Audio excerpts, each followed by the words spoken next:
मर्ने बेलामा सिर्फ तँलाई मर्नको भन्दा नि बढी दुःख यो रिग्रेट फिल हुन्छ कि मैले किन गरिनँ भन्ने फिल हुन्छ अरे क्या। हेलो गाइस, सब वेलकम टु माई भ्लग है। छोटो मिठो भ्लगमा सबलाई स्वागत छ है, मेरो छोटो मिठो भिडियोमा सबैलाई। आज म के भन्न गइरहेको छु भने आज मैले बिहान एउटा बुढोलाई भेटेको थिएँ क्या, होइन, जापानिज बुढोलाई। कति लगभग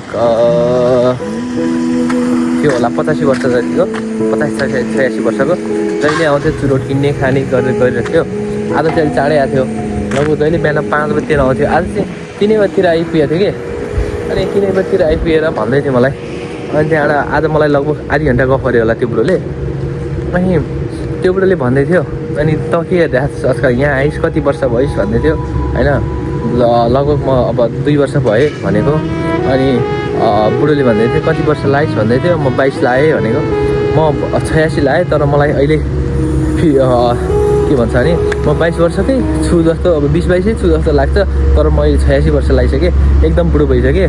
मलाई नि पहिला त अब के भन्छ, जब म 20-22मा थिएँ मलाई एजको अब 22 वर्ष 20-22 हुँदाखेरि चाहिँ मलाई चाहिँ अझै टाइम छ, 20-22 त भए, होइन, धेरै कुरा गर्न सक्छु भन्ने लाग्थ्यो भन्दै थियो कि बुढोले। अनि अहिले म अब यति 86 वर्ष लागिसकेँ, केही गर्न सक्दिनँ। तँलाई चाहिँ म भन्छु अब यो के भन्छ, काम पढाइ वा भनेर मात्रै नहिन्, काम मात्र भन्नु नभएन, होइन। त्यो बुढोले चाहिँ के भन्छ नि, अब पहिला पढाइ सकेछ, होइन, युनिभर्सिटी सकेछ। अनि सकिसकेपछि चाहिँ उसले चाहिँ एउटा खाइसियामा जब गर्न थालेछ, खाइसियामा। अनि कम्पनीमा, त्यो कम्पनीमा चाहिँ उसले 60 वर्ष गरेछ कि, 60 वर्ष काम गरेछ उसले। अब ओभरटाइम नै गर्दो रहेछ उसले। अनि अब त्यही अहिले पनि कामै गर, अब 86 वर्षलाई नि काम गरिरहेको थियो बुढोले। अनि यति वर्ष भइसक्यो मैले काम मात्र गरेँ, म कतै गएन, कतै घुम्न गएन मैले यो कामले गर्दाखेरि। र अनि यो डर हुन्छ नि त, केही भन्न नसक्ने व्यक्ति हो यो। मैले डरले गर्दाखेरि चाहिँ म अहिले एक्लै छु, एक्लो फिल हुन्छ, र मैले केही गर्न पनि सकिनँ। सिर्फ एउटा कम्पनीमा काम गरेँ, बसेँ मात्र भन्थेँ। उसले चाहिँ के गर्छ नि, पहिला अब युनिभर्सिटीमा अब पढ्दाखेरि चाहिँ एउटा केटी मन परेछ, तर उसलाई चाहिँ अब भन्नु नसकेर त्यो केटी चाहिँ त्यतिकै अब पछि कोसँग बिगरेर थाहा भएन। अनि त्यो केटीसँग पनि छुटेछ। अनि पछि त्यो बुढो चाहिँ फेरि अनि कम्पनीमा लागेछ। कम्पनीमा लागिसकेपछि चाहिँ के गर्यो भने उसले 50-60 वर्ष मस्त काम गरेछ, होइन। गरिसकेपछि अनि उसलाई फिल भएछ चाहिँ अनि परिवार चाहिन्छ, होइन, भन्ने फिल भएछ कि।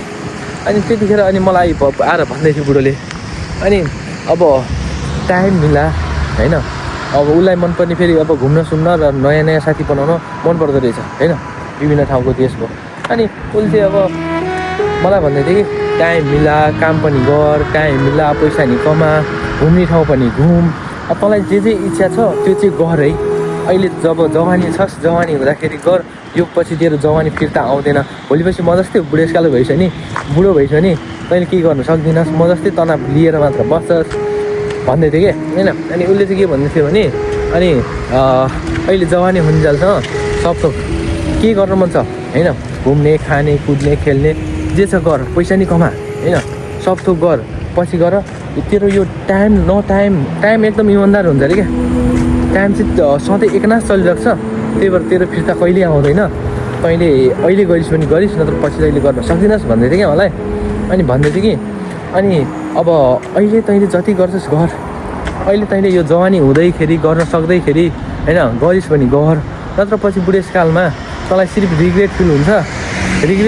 मर्ने बेलामा सिर्फ तँलाई मर्नको भन्दा नि बढी दुःख यो रिग्रेट फिल हुन्छ कि मैले किन गरिनँ भन्ने फिल हुन्छ अरे क्या, भन्ने उसले भन्दै थियो, होइन। यही मलाई जानकारी दिँदै थियो त्यो बुढोले। बिहानै आएर 3 बजी आएर 4 बजीसम्म गफ गर्दै थियो, होइन।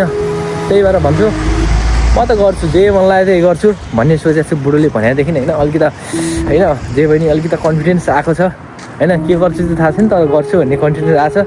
तपाईँहरू पनि गर्नु होला है। मेरो भ्लग आजको यति नै। मैले चाहिँ किनभने त्यो बुढोले भनेको कुरा यसो भनौँ मन लागेर भनेको, होइन। हस् त, धन्यवाद। मेरो हातै गल्यो। ल, भिडियो राम्रो लाग्यो भने लाइक, सेयर, कमेन्ट सब गर्नु होला है।